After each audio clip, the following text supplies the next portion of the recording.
But the festivities didn't last long.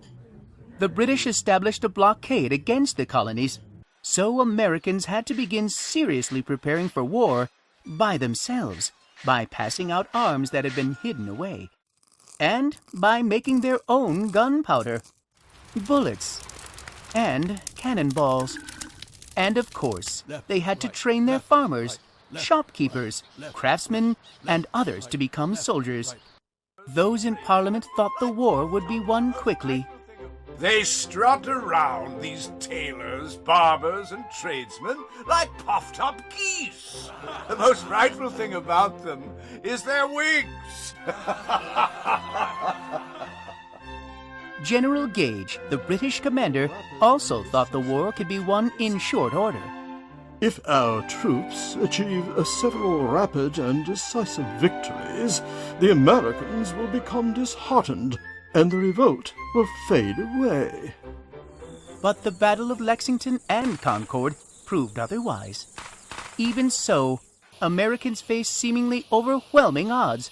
Most had no fighting experience. But they did have George Washington as their leader.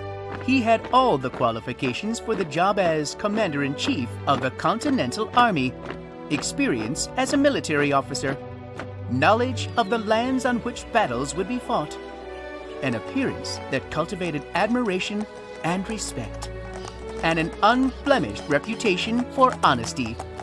But perhaps of greatest importance, he had no ambitions to become a military ruler, which members of Congress wanted to avoid at all cost.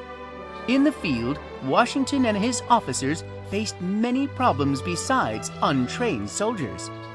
There was an unending shortage of guns, ammunition, clothing, tents, blankets, and more. In fact, it was not uncommon for American soldiers to ask nearby farmers and villagers for food. The British changed tactics when it became clear that the American forces would not quickly fade away. So more than 32,000 British troops sailed into New York Harbor late in August 1776 to engage American forces led by George Washington at Brooklyn Heights. The Americans lost about one-third of their entire army in the battle, a devastating defeat. But they were able to slip away when British General William Howe, in a critical mistake, waited overnight to finish off the Americans. The following morning, General Howe and his staff were stunned when they discovered no Americans in sight. Slipping away became a favorite American tactic. By December 1776, General Washington had only 3,000 men fit for duty. His troops, camped in New Jersey, were hungry, cold, and dispirited.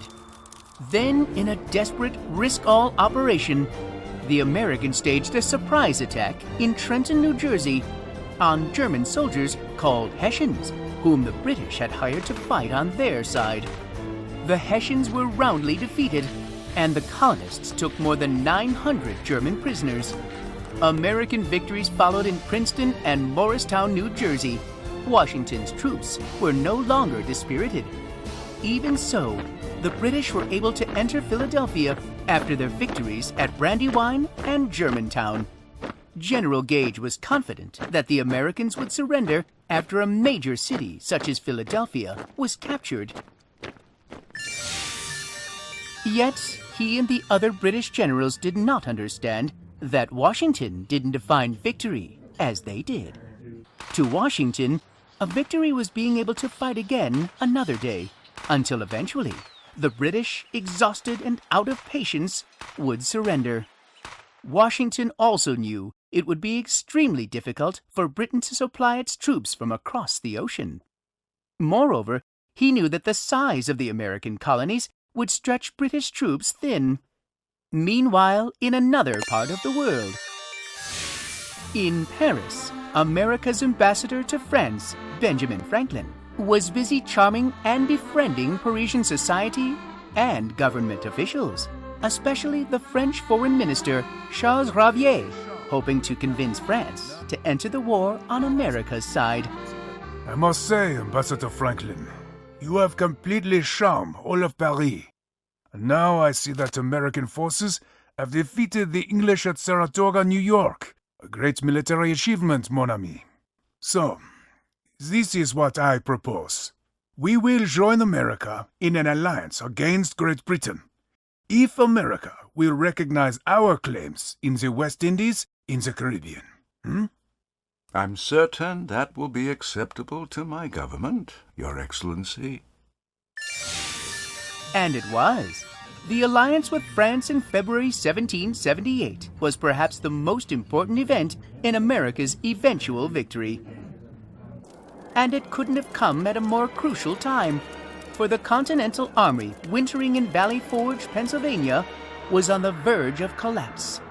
Without food and warm clothing, many soldiers died from exposure and starvation.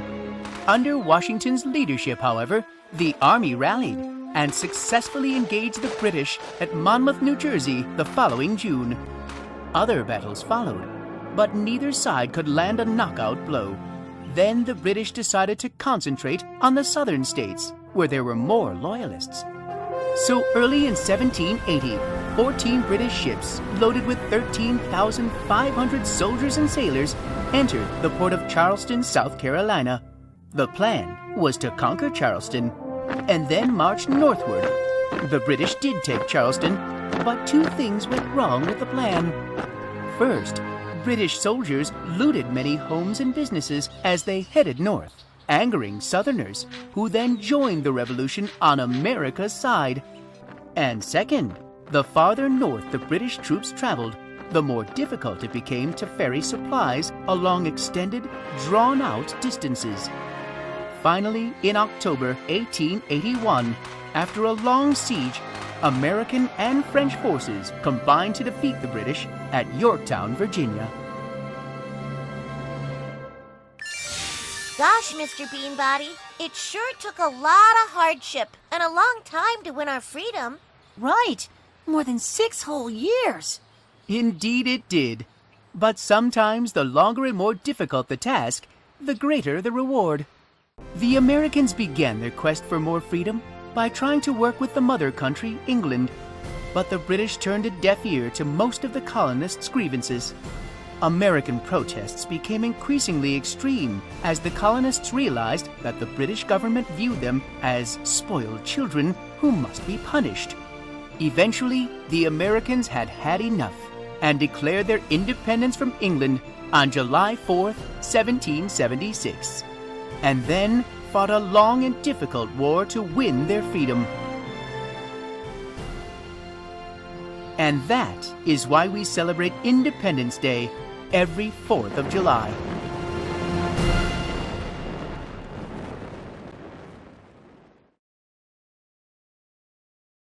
The percentage of colonists who wanted independence from England in 1774 was A. 70%, B. 30%, C. 50%. What is generally considered the first battle of the Revolutionary War?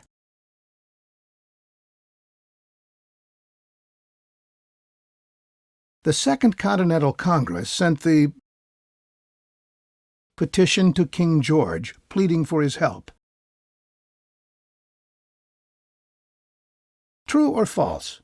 The Americans won the Battle of Bunker Hill after retreating twice. The author of Common Sense was A. Benjamin Franklin, B. Thomas Paine, C. Thomas Jefferson. What was the day, month, and year Congress voted for independence? The British commander, General, thought the British would quickly win the war. True or false?